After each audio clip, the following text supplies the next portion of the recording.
Salut, c'est Anthony, soyez les bienvenus sur ce troisième épisode des Ambitieux du dimanche, notre rendez-vous hebdomadaire pour vraiment se mettre à la cool le dimanche, pour rentrer un petit peu plus en profondeur sur certains sujets, que ce soit de bourse, immobilier, création de business ou état d'esprit à adopter pour atteindre cette fameuse liberté financière qui nous fait tant rêver. Vous avez vu, j'ai changé un petit peu de décor. Je suis monté à l'étage de ma maison, sur la pièce palière. C'est un endroit que j'aime bien travailler ici. Donc je vous ai mis un petit décor sympa. Bon, je vous avoue, c'est une plante artificielle. Et je vous ai mis un objet que j'adore, c'est la fusée lunaire de Tintin, parce que je suis fan de Tintin. Vous voyez peut-être derrière moi des avions qui étaient sortis il y a quelques temps en librairie, une collection d'avions.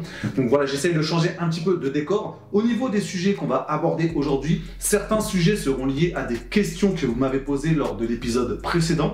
D'autres sujets seront liés à l'actualité de ce que je suis en train de faire, notamment ce qui concerne l'immobilier. Donc en détail, on va commencer par le financement bancaire. Donc on va vraiment prendre du temps pour décortiquer un petit peu ce sujet qui est très intéressant, en s'appuyant sur ce que je suis en train de faire en ce moment même par rapport à ma vie personnelle, on va dire, et également du coup vie immobilière. Ensuite, deuxième sujet, on va s'intéresser à un concept clé pour vraiment s'enrichir et atteindre ses objectifs financiers. On va vraiment passer du temps là-dessus parce que c'est très important pour vous de comprendre ce point clé pour vraiment changer complètement de vision par rapport à vos objectifs financiers. Ensuite, on va aussi parler de quelque chose d'important lorsqu'on se fixe cet objectif pour éviter finalement d'occulter tout le reste, parce que des fois, à force d'être obnubilé par un objectif, on a tendance à presque sacrifier tout dans sa vie. Donc c'est important d'être au point par rapport à ça, de trouver le juste équilibre. Donc on va en parler sur ce troisième point.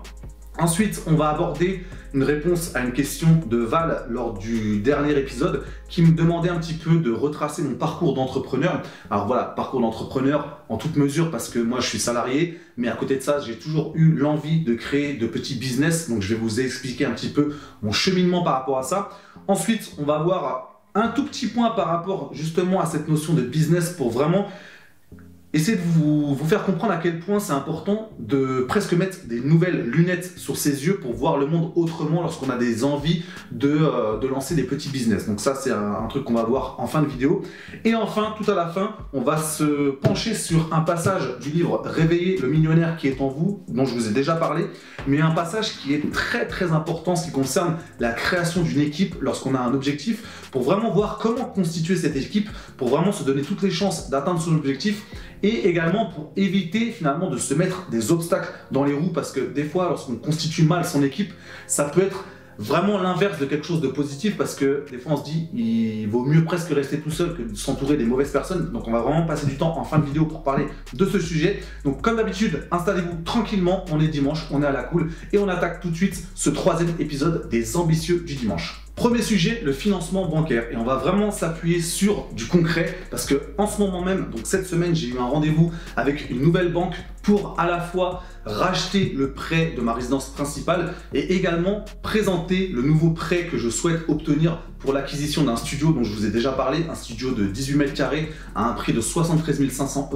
Donc j'ai commencé à parler de cette acquisition. Donc ce n'est pas ma banque, c'est vraiment quelque chose de volontaire parce que je sais que ma banque m'a mis un gros frein par rapport aux différents prêts immobiliers que j'ai réussi à obtenir par le passé. Ils m'ont clairement fait comprendre que pour l'instant, ils ne voulaient plus du tout entendre parler de nouveaux prêts immobiliers. Donc j'ai bien reçu le message. Je suis allé voir d'autres personnes qui étaient plus réceptives, ce qui ne veut pas dire que je critique la banque dans laquelle je suis encore actuellement, parce que je leur suis reconnaissant de m'avoir permis d'avoir ces différents prêts immobiliers pour acheter à la fois ma résidence principale et 4 appartements pour les mettre en location.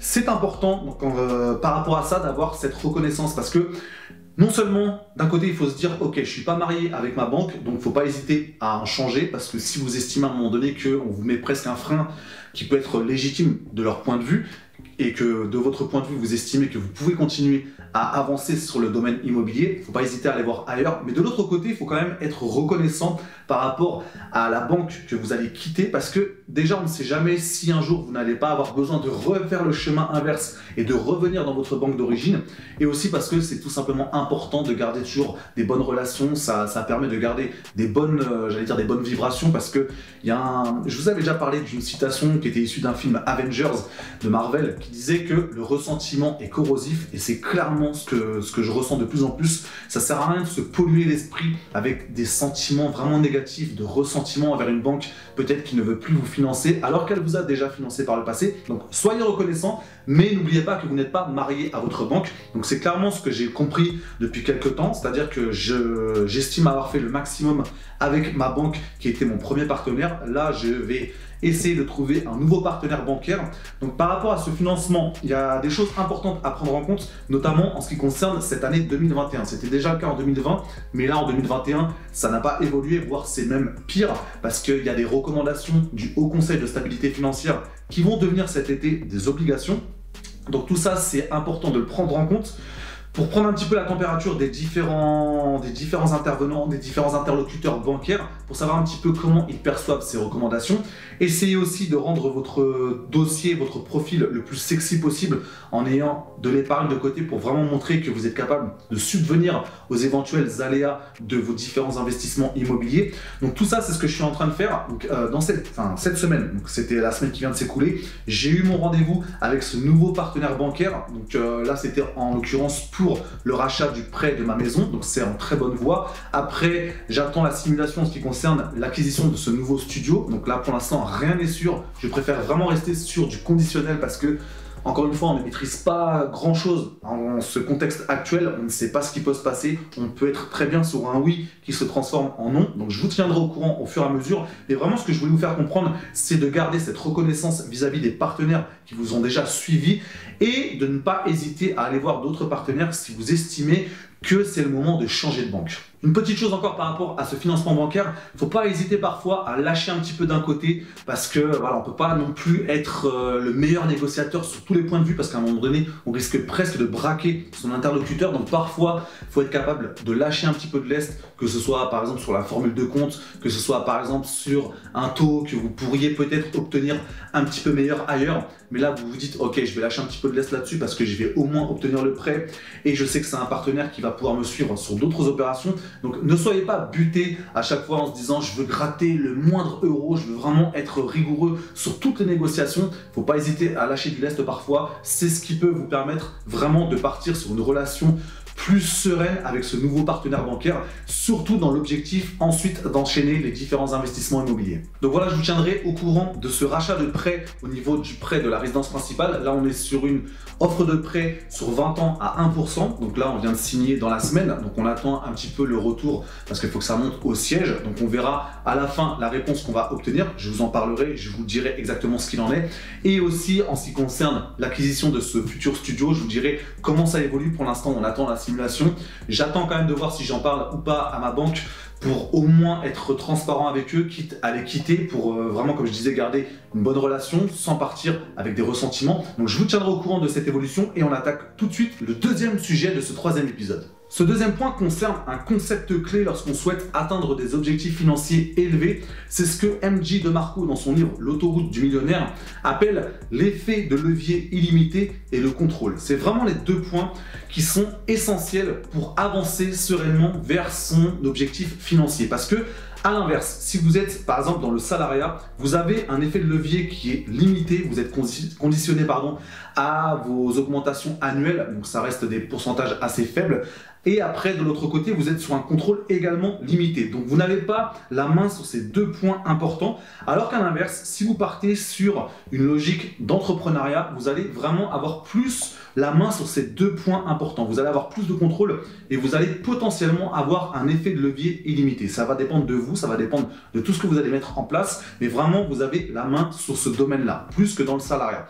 Attention, j'en ai déjà parlé, ce qui ne veut pas dire de quitter son travail salarié sur un coup de tête en se disant je veux enfin vivre la vie de mes rêves parce que j'ai vu plein de gens qui arrivent d'un seul coup à quitter leur patron pour vivre une vie encore plus passionnante. Il faut vraiment garder les pieds sur terre. En tout cas, c'est ma vision des choses, c'est ce que je vous recommande de faire. Après, vous le faites ou pas, chacun est libre de faire ce qu'il veut dans sa vie.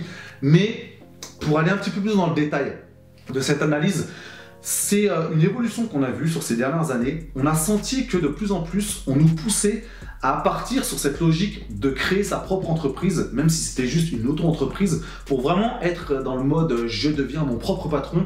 J'en ai déjà parlé, il y a eu énormément de reportages depuis des années par rapport à ça. J'aime bien en fait décortiquer tout ce qu'il y a comme reportage parce qu'il y a souvent un sens caché.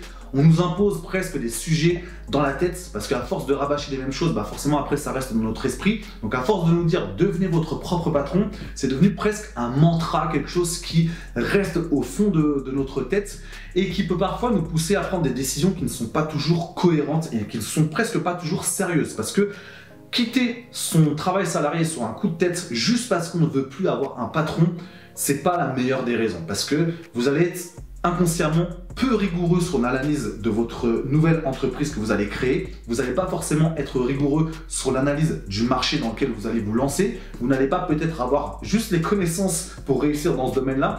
Donc vraiment, essayez de garder la tête froide par rapport à ça. Moi, ce que je vous conseille de faire, c'est que tout dépend bien évidemment de votre objectif, mais ce qui est bien, c'est de passer par une transition où vous vous dites « Ok, je suis salarié, mais je sens vraiment qu'au fond de moi, j'ai quelque chose qui fait que je suis attiré par l'entrepreneuriat ». Faites les deux en parallèle. Appuyez-vous sur votre travail salarié pour vraiment construire d'autres choses par la suite. C'est vraiment une fondation sur laquelle vous appuyez pour ensuite continuer à construire votre mur comme lorsqu'on construit une maison. C'est ce que Mehdi avait dit dans sa vidéo lorsque j'ai interviewé. Il avait utilisé ce parallèle avec la construction d'une maison. Je trouve ça très pertinent parce que il faut vraiment avancer étape par étape. On part sur des fondations solides pour ensuite monter son mur sereinement sans avoir quelque chose qui risque d'être bancal, voire de s'écrouler. C'est pour ça que j'admire vraiment les jeunes qui se lancent dans une activité en parallèle parfois de leurs études pour vraiment goûter à cet esprit d'entreprise. C'est quelque chose qui est vraiment très important. Comme je le disais, en fait, lorsqu'on se fixe un objectif financier élevé, de toute façon, vous allez forcément devoir passer par cette phase-là parce que en restant salarié, on est forcément plafonné à un certain niveau de revenu. Même si vous êtes dans une grosse entreprise, je le répète, vous n'avez pas forcément le contrôle sur votre salaire, même si vous pouvez quand même gravir les échelons. Au bout d'un moment, vous sentez presque un plafond de verre qui est difficile à surpasser. Alors qu'à l'inverse, si vous êtes de l'autre côté sur une logique d'entreprise, vous avez beaucoup plus de contrôle et un effet de levier potentiellement illimité. Donc n'oubliez pas que voilà, quand on se fixe un objectif financier élevé, forcément vous allez devoir passer par cette voie entrepreneuriale. Donc faites le nécessaire pour en apprendre le maximum, pour vraiment maîtriser les bases, parce que il faut non seulement avoir les connaissances, après on en reparlera, il faut aussi avoir l'état d'esprit parce que il y a des personnes qui ne sont juste pas faites pour se lancer là-dedans. C'est quelque chose que vous devez sentir en vous. Je pense que si vous regardez ce genre de vidéo, c'est que vous avez cette fibre-là, que ce soit par l'intermédiaire de l'immobilier, de la bourse ou même de la création d'entreprise. C'est un petit peu la même chose. C'est une fibre de quelqu'un qui souhaite se lancer dans des projets dans lesquels il s'implique réellement pour avoir des résultats qui sont liés à ses efforts. Donc ça, c'est vraiment une logique particulière à avoir que tout le monde n'a pas. Après, par rapport à ça, il y a aussi des points de vigilance à avoir parce que en se fixant un objectif élevé, certes, c'est quelque chose de motivant, encore plus si on a une raison profonde d'atteindre cet objectif, mais il faut faire très attention de ne pas occulter tout le reste. Parce que je sais que moi, personnellement, ça a encore tendance parfois à m'arriver. En plus, c'est ma nature parce que je suis quelqu'un qui est persévérant, qui est presque un bulldozer. Donc quand j'ai un objectif en tête, j'ai vraiment tendance à me focaliser énormément dessus, quitte parfois à peut-être négliger certaines choses. J'ai travaillé là-dessus, ça va beaucoup mieux, mais c'est un point de vigilance que je garde en tête parce que certes, c'est important d'avoir cet objectif en ligne de mire, mais il faut aussi savourer le chemin qui vous emmène vers cet objectif.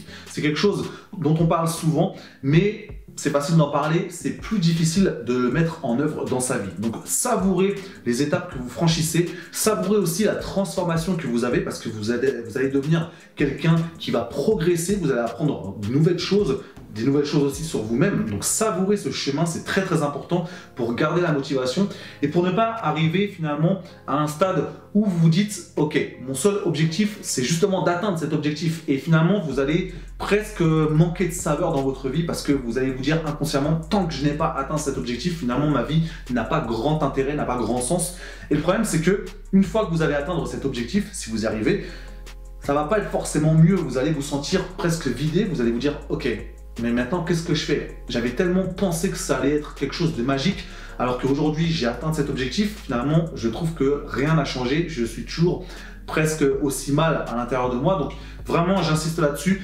Prenez du temps pour savourer le chemin, gardez un équilibre dans votre vie professionnelle, dans votre vie personnelle, gardez du temps pour vos enfants si vous en avez, gardez du temps pour votre compagne, votre compagnon. C'est vraiment un équilibre à avoir pour éviter finalement de partir presque comme dans un burn-out, parce que c'est presque un sujet à la mode malheureusement, mais on est parfois très proche d'un burn-out quand on est trop obnubilé par un objectif sans penser à prendre du temps pour soi, sa famille et le reste en ce qui concerne par exemple les loisirs. Pour vous donner un exemple, avec cette chaîne YouTube, j'ai fait un gros travail sur moi parce que il y a encore quelques temps, j'étais tout le temps la tête dans le guidon à me dire à peine je termine une vidéo, je suis déjà en train de penser à la suivante pour faire le script, pour après la tourner, pour faire le montage, pour répondre aux commentaires.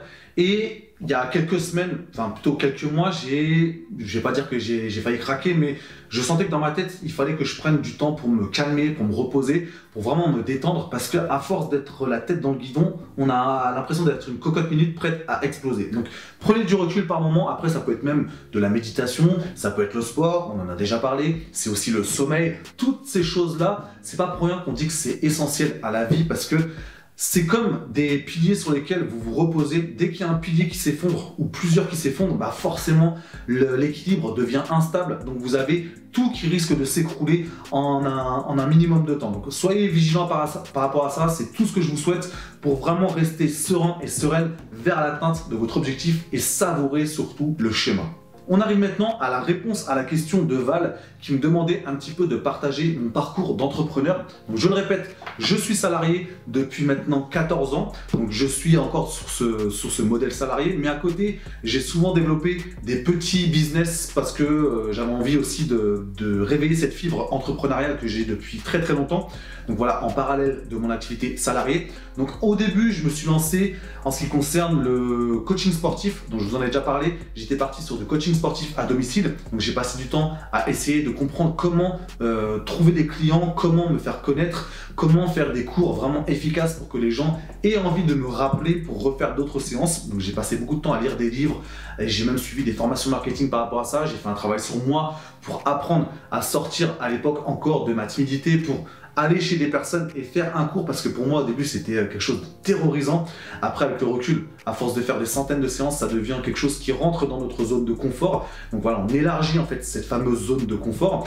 Donc ça c'était ma première chose que j'ai développée, ce coaching sportif à domicile. Donc ça a démarré de zéro, ça a bien marché, hein. J'ai eu pas mal de clients, non seulement des clients que je voyais de temps en temps, mais surtout des clients que j'ai gardés sur du très long terme avec des vraies relations qui se sont nouées. Donc ça c'est quelque chose aussi de très important. On n'est pas juste sur une logique de gagner de l'argent, on est aussi là pour trouver plus de sens à sa vie, pour découvrir de nouvelles personnes, partager de nouvelles choses. Donc ça c'est très important, c'est essentiel à la vie. Donc ça c'est ce qui m'a fait plaisir aussi à ce moment-là.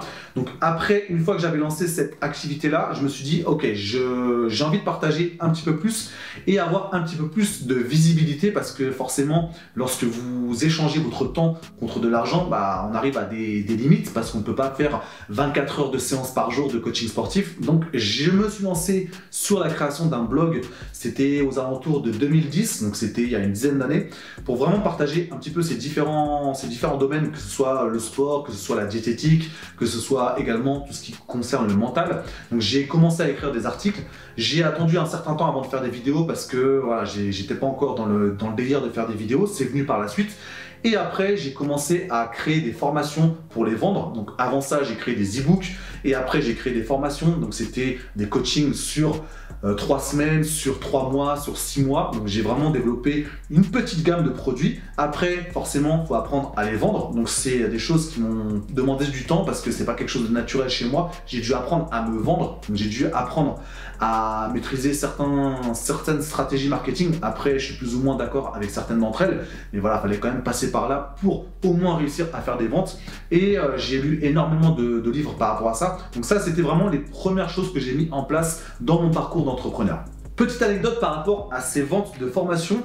Je me rappelle très bien, un jour, j'ai eu une personne au téléphone qui avait besoin de me poser certaines questions avant de passer à l'acte d'achat. C'était un programme qui coûtait 500 € sur 6 mois, donc c'était un gros programme. La valeur de ce programme était largement au-dessus du prix affiché parce que c'était déjà le maximum dans ma tête, 500 €. J'estimais que c'était une grosse somme, je ne serais jamais allé au-delà. Et cette discussion au téléphone, ça m'a vraiment marqué parce que je me suis dit, cette personne avait en plus des questions qui étaient pertinentes. Et juste après avoir raccroché, j'étais sur mon écran et j'ai vu que la vente a été validée. Donc 500 € qui tombaient comme ça, même si ça demande énormément de travail, parce que c'est pas 500 € qui tombent du ciel, c'est forcément lié au travail que vous avez fait pour créer une grosse formation, pour créer quelque chose qui correspond vraiment aux personnes que vous ciblez, qui va vraiment leur permettre d'avoir des résultats, les résultats qu'ils attendent. Mais le fait d'avoir cette somme-là, c'est quelque chose d'impressionnant parce qu'on se dit, en plus à l'époque j'avais donc 24-25 ans, j'étais encore assez jeune, donc bon, je suis pas vieux non plus, hein, mais à cette époque-là, c'était vraiment quelque chose d'extraordinaire. Ces premières ventes, on a vraiment l'impression de découvrir un nouveau monde et on a quand même une certaine fierté parce qu'on se dit, ok, j'ai passé X semaines à travailler sur quelque chose, j'ai aussi travaillé sur moi et je vois que ça commence à payer. Donc c'est quelque chose qui m'a marqué et c'est quelque chose que je voulais partager avec vous aujourd'hui parce que vraiment les premières ventes, ça a une saveur vraiment particulière. J'essaierai d'ailleurs de vous mettre quelques extraits des vidéos de l'époque parce que ça date de maintenant 10 ans, mais je crois que j'en ai encore dans mes différents ordinateurs, dans mes différents disques durs. Donc je vais essayer de vous ressortir ça. Bonjour et bienvenue dans le programme En Forme chaque jour. Alors dans cette vidéo, je vais vous présenter le matériel dont vous aurez besoin pour les différentes séances de ce programme. Et vous verrez que c'est vraiment du matériel que vous trouverez facilement dans les différents magasins de sport à un prix vraiment très abordable. Vous me direz ce que vous pensez de l'évolution parce que forcément j'ai un petit peu changé parce que j'ai 10 ans de plus. Après, voilà, je suis satisfait de ce que j'ai fait à l'époque. Faut pas regarder ça avec un œil critique. Quand je me regarde moi-même, je suis quand même content d'avoir fait ce chemin-là parce que quand on parle de chemin, forcément, et c'est ce que j'arrête pas de vous dire, rentrer dans l'arène, ça permet d'apprendre beaucoup plus de choses que de rester dans les tribunes à attendre d'avoir assez de théorie dans la tête pour passer à l'action. C'est vraiment ce qui m'a permis, avec ce cheminement, ces différentes étapes que j'ai franchies, d'arriver à la personne que je suis aujourd'hui, parce que voilà, si je n'avais rien fait, forcément, j'aurais pas autant progressé que ça. Après, je sais qu'aujourd'hui, je suis encore moins avancé que je le serai dans 3 ans, 5 ans, 10 ans. C'est une notion de progrès. C'est d'ailleurs Anthony Robbins qui dit que le bonheur dans la vie est lié au progrès. Il n'y a pas de bonheur sans progrès, parce que si on stagne dans sa vie sur les différents plans, c'est difficile d'être vraiment heureux et d'être vraiment épanoui. Donc c'est quelque chose sur lequel je suis assez vigilant pour essayer tout le temps de progresser. Ensuite, par rapport à ce parcours d'entrepreneur, donc une fois que j'ai lancé ces différentes activités, après j'ai passé un gros concours dans ma voie professionnelle que j'ai obtenu dès la première fois. Donc c'est un concours très très exigeant. Je vous en reparlerai en détail sur une autre vidéo. Ça m'a occupé une année entière. Dans cette année-là, j'ai dû arrêter toutes les activités annexes que j'avais. Donc concrètement, j'ai un petit peu laissé tomber le blog, j'ai levé le pied sur les coachings sportifs à domicile, j'ai gardé que 1 ou 2 clients qui habitaient pas très loin de chez moi et j'ai également arrêté de travailler dans une école multisport parce que ça fait déjà longtemps que je travaille dans ce secteur-là.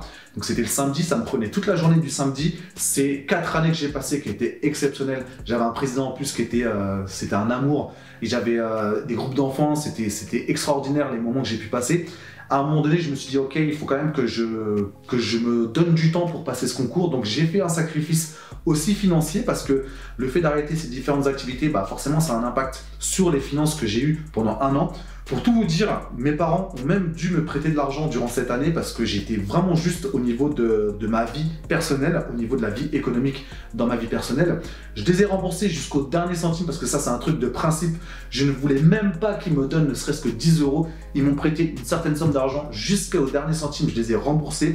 Et voilà, c'était quand même pour vous dire que dans la vie, il faut aussi savoir faire des sacrifices. Même quand on se lance dans certaines activités d'entrepreneur, bah, il y a forcément des moments qui sont compliqués. Il faut apprendre à réduire son train de vie. Ça peut être que momentané. Et ce qui en plus rend le truc encore plus savoureux. Parce que quand vous allez réussir par la suite, vous allez regarder en rétrospective, vous allez vous dire, ok, je suis passé par vraiment des moments difficiles. Donc je savoure encore plus ma réussite aujourd'hui. Donc par rapport à ça, ensuite j'ai eu plusieurs petits business au niveau, on en a déjà parlé rapidement, au niveau de la location d'outils. Ça, c'est aussi quelque chose qui m'a plu parce que ça permet de rencontrer des personnes. J'avais loué des motoculteurs, j'avais loué tout ce qui est pour le jardin en fait, donc des rouleaux pour rouler les graines de gazon quand on sème.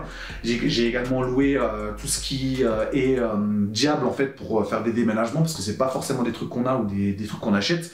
Donc ça a plutôt bien marché, ça m'a occupé pendant au moins 1 an et j'ai vraiment adoré ce contact-là aussi parce que c'est des choses qui ont contribué à élargir ma zone de confort parce que, je le répète, j'étais quelqu'un de timide, donc c'est quelque chose qui m'a botté les fesses pour me dire ok, il faut apprendre à discuter avec les différentes personnes, il faut apprendre à se vendre, il faut apprendre à expliquer l'outil, comment il fonctionne et vraiment être vigilant aussi pour être sûr que l'outil revient en bon état, quitte parfois à être un peu tatillon par rapport à des personnes qui n'ont pas eu conscience qu'ils ont dégradé telle ou telle chose du matériel que vous leur avez prêté. Donc tout ça, ça fait partie d'un cheminement que j'ai vraiment apprécié. Il y a eu aussi une toute petite période où j'ai j'ai fait l'achat-revente dans un secteur particulier, c'était aussi quelque chose auquel je voulais goûter. Donc c'est vraiment tout cela qui fait que voilà, mon parcours entrepreneurial, ça reste en toute mesure, mais j'ai vraiment savouré toutes ces étapes-là et je continue à avoir plein de projets, quitte à avoir des fois le cerveau qui bouillonne en permanence. Il faut aussi parfois se détendre, mais c'est quelque chose que je vous recommande de faire, comme je vous disais tout à l'heure, d'avoir peut-être cette base de salariat, mais de s'amuser un petit peu à côté, à tester différents business pour voir un petit peu ce qui vous plaît le plus et continuer à en apprendre sur cette fibre entrepreneuriale. Après, il y a un concept très important que je voulais développer avec vous en ce qui concerne ce domaine entrepreneuriat, c'est finalement de mettre de nouvelles lunettes sur vos yeux. Parce que à un moment donné, vous allez tellement développer cette fibre que vous allez voir les choses autrement. Vous allez par exemple pénétrer dans un magasin et vous allez voir toutes les opportunités que vous allez pouvoir avoir en termes d'achat-revente. Vous allez aussi regarder des fois des reportages à la télévision en vous disant ça, c'est vraiment un domaine qui peut marcher, je me lance dès la semaine prochaine. Pour au moins tester le concept, je vous donne un exemple. Il y a une année où j'avais vu un reportage, c'est même pas un reportage que j'avais vu, c'était sur la plage en fait. J'étais sur la plage de mémoire, je crois qu'on était à Royan avec ma compagne et je me baladais et à un moment donné, je me suis dit, il y a un truc que j'aimerais vraiment tester, c'est les trampolines qu'on voyait sur les plages. Donc finalement, je ne suis pas allé jusqu'au bout, mais dans ma tête, j'ai fait ce cheminement, j'ai pris un papier, un stylo, j'ai commencé à décortiquer ce business. J'ai commencé à regarder sur la plage, donc les gens ils devaient me prendre pour un fou parce que des fois je restais pendant une demi-heure à regarder. Et je regardais le nombre d'enfants qui passaient, qui étaient en file d'attente pour passer 5 minutes sur le trampoline. Il y avait 4 trampolines. J'essayais tout de suite de calculer parce que j'avais aussi regardé combien coûtait la structure de trampoline, combien il fallait à peu près pour obtenir un emplacement. Il fallait aussi avoir les faveurs de la mairie parce que c'est pas tout le monde qui peut se placer sur ces différents lieux au niveau de la plage. Mais j'avais fait cette gymnastique intellectuelle pour essayer de voir qu'est-ce que je pouvais retirer de ce type d'activité. Donc finalement, je me suis pas lancé parce que j'habite pas forcément à côté d'une plage, donc c'était compliqué de ne pas être sur place. Je vous donne une autre idée de business. Ça, c'est un truc que j'aurais vraiment aimé lancer. C'était une autre fois où j'étais en vacances dans le sud de la France, parce qu'on va souvent en vacances dans le Var, à côté de Saint-Tropez, et j'étais sur la plage, je voyais tous les vendeurs de beignets, de glace, etc. Et je me disais, en fait, j'aimerais bien faire un truc complètement différent, j'aimerais bien vendre des fruits sur la plage, des fruits coupés en morceaux, parce que j'étais allé quelques temps auparavant en Espagne, notamment à Barcelone, où j'avais vu des marchés couverts avec énormément de stands qui proposaient des fruits coupés dans des petites coupelles en plastique et je trouvais que c'était super bon, c'était bien frais et je m'étais dit ce concept marcherait super bien sur les plages parce que on est des fois tenté d'acheter des trucs gras mais le problème c'est que si on veut bien manger, si on n'a pas pris ce qu'il fallait avec soi, on ne sait pas quoi prendre parce qu'on n'a pas forcément quelqu'un qui vient nous proposer, je sais pas moi, une mangue coupée, une pomme coupée, du melon bien frais. Alors que si quelqu'un venait à nous pour nous proposer ça, moi le premier, j'aurais adoré acheter ça. Donc c'était vraiment un concept que j'avais dans ma tête. Pareil, je ne l'ai pas développé jusqu'au bout parce que je n'habite pas à côté de la plage toujours, donc c'était un petit peu compliqué. Mais ce que je veux vous dire par rapport à ça, c'est que au bout d'un moment, quand vous avez mis ces nouvelles lunettes, finalement, vous allez presque des fois avoir trop d'idées parce que vous allez voir le monde différemment et toutes les opportunités de business vont venir à votre esprit alors que les mêmes personnes qui sont à côté de vous ne vont pas avoir conscience de ça alors qu'on finalement on voit le même monde mais on peut le voir avec des yeux différents. Donc c'est vraiment essentiel pour vous d'arriver à ce stade-là où vous mettez des nouvelles lunettes sur vos yeux et après, dès que vous avez des idées, je vous en ai déjà parlé, je vous le redis, prenez une feuille, un stylo, décortiquez vos idées, n'en restez pas juste à cette idée dans votre tête, essayez de la coucher sur un papier. Parlez-en à des personnes que vous connaissez qui sont un petit peu sur ce domaine entrepreneurial en faisant attention de ne pas vous faire piquer l'idée parce que ça peut arriver et vraiment pour voir si vous pouvez aller jusqu'à la réalisation de cette idée parce que des fois on peut tomber dans le syndrome d'avoir 50 000 idées mais de n'en rester qu'à ces idées et de jamais mettre en pratique. Donc vraiment c'était tous les différents domaines que je voulais voir avec vous aujourd'hui. Je pourrais vous en parler des heures mais après on va essayer de réduire le format de cette vidéo pour pas que ça fasse plus de 50 minutes ou 1 heure. Après, pour terminer cette vidéo, on va parler de la notion de constitution d'une équipe en se basant sur ce livre que j'adore et que je vous recommande de lire, Réveiller le millionnaire qui est en vous. Alors dans ce livre, à la page 244 de manière précise, j'ai mis un petit marque-page, je vais vous faire un petit peu de lecture. Il nous dit que, l'auteur de ce livre nous dit que la réalisation d'un projet se divise en 4 catégories. Les solutions, les stratégies, l'analyse et les résultats. À ces 4 types de travail correspondent 4 types de travailleurs. Et c'est là où ça devient très très intéressant. Il prend la métaphore des animaux, donc il parle des lièvres, des hiboux, des tortues et des écureuils pour vraiment associer ces différentes catégories de personnes à différents comportements. Donc en ce qui concerne les lièvres, il dit que ce sont des gens créatifs qui pensent de manière spontanée. Ils aiment émettre des idées. Habituellement, ils perdent tout intérêt pour une idée une fois qu'ils en ont fait le tour. Parfois, les autres se plaignent qu'ils ne sont pas bons pour assurer le suivi. Donc, on voit qu'elles ont des intérêts pour trouver des idées, mais qu'après, elles ont un petit peu plus de mal à les mettre en application. Donc, c'est quand même important pour lancer un projet, mais on va voir que ce n'est pas suffisant pour vraiment aller jusqu'au bout. Donc ensuite, on a les hiboux. Ces gens aiment établir des priorités et planifier une stratégie menant à la réussite. Donc, on voit qu'on n'est pas du tout sur le même domaine. Lorsque les autres leur soumettent des idées, ils savent immédiatement comment les mettre en application. Ce sont des personnes d'action qui excellent à créer des relations et des plans d'action. Donc on a souvent connu des personnes autour de soi qui avaient des idées mais qui n'arrivaient pas à les mettre en application. Ce n'est pas le cas des hiboux qui arrivent à mettre en application ces idées qui ne viennent pas forcément d'eux, mais ça peut être une idée qui vient d'une autre personne et eux arrivent à définir une stratégie pour les mettre en application. Ensuite, on a les tortues. Ça, c'est aussi très important de comprendre de quoi il s'agit. Ces gens croient que la course se gagne lentement et sûrement. Ils considèrent le pour et le contre et se méfient, je retourne la page, ils se méfient des idées nouvelles, ils favorisent la tradition, les solutions éprouvées et procèdent avec prudence. Ils voient rapidement les problèmes et ce qui pourrait ne pas fonctionner.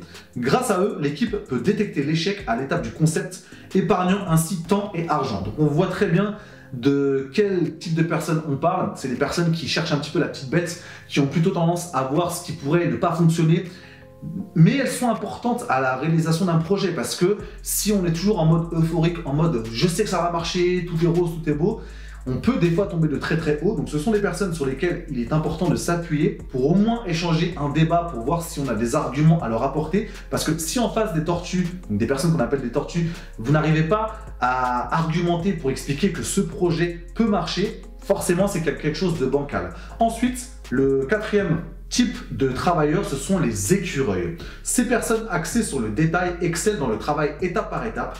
Elles pensent et agissent d'une manière méthodique et logique. Grâce à elles, tout est bien organisé et se déroule sans anicroche.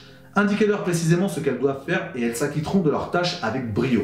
Donc ça, je le répète, ces 4 catégories de travailleurs sont reliées aux 4 catégories dans lesquelles il explique qu'un projet se divise. Donc les solutions, les stratégies, l'analyse et les résultats. On voit que c'est vraiment lié aux 4 catégories de travailleurs dont je viens de vous parler. Donc c'est très très important pour vous lorsque vous avez un projet, déjà de ne pas rester seul, parce qu'on se rend vraiment compte qu'au bout d'un moment, on est un petit peu bloqué à force de rester seul dans son coin, on manque de perspective, on manque de recul, on manque un petit peu d'avis contraires pour essayer de continuer à avancer. Mais quand vous constituez une équipe, il faut le faire de la bonne façon. Parce que si vous le faites un petit peu au hasard, vous risquez de vous retrouver avec des personnes qui sont exactement comme vous. Et le problème, c'est que ça va manquer de variété et ça va être quelque chose qui va vous bloquer pour atteindre votre objectif. En gros, il explique que l'idéal, c'est d'avoir les 4 catégories qui sont représentées lorsque vous constituez une équipe. Parce qu'à l'inverse, il y a à la page 250 un extrait qui est très très intéressant. Il nous dit que si vous n'avez que des lièvres avec des idées et des tortues analytiques, vous avez 2 parties engagées dans un débat sans fin. Les tortues trouvent que les lièvres ont des idées débridées et les lièvres ont l'impression que les tortues ne sont là que pour les critiquer. Les tortues rejetteront constamment les idées des lièvres, ses coéquipiers sentiront de la frustration, perdront le moral et accompliront peu de choses. Donc ça, c'est même du management, parce que si à un moment donné on est chef d'équipe, on se rend compte qu'il faut aussi composer avec les différentes catégories de personnes qu'on a sous nos ordres, parce que voilà, c'est un petit peu relié à ce qu'on vient de dire. Il y a des sensibilités un petit peu différentes, mais vraiment quand on est dans une logique entrepreneuriale et qu'on veut s'entourer de différentes personnes, là on a le choix de savoir avec qui on va travailler. Il faut vraiment s'appuyer sur ce genre de passage de livre pour vraiment comprendre à quel point il ne faut pas faire les choses au hasard. Donc voilà, ça c'était les différents points que je voulais voir avec vous aujourd'hui, comme quoi ce livre n'est pas n'importe quel livre, c'est pour ça que j'arrête pas de vous en parler.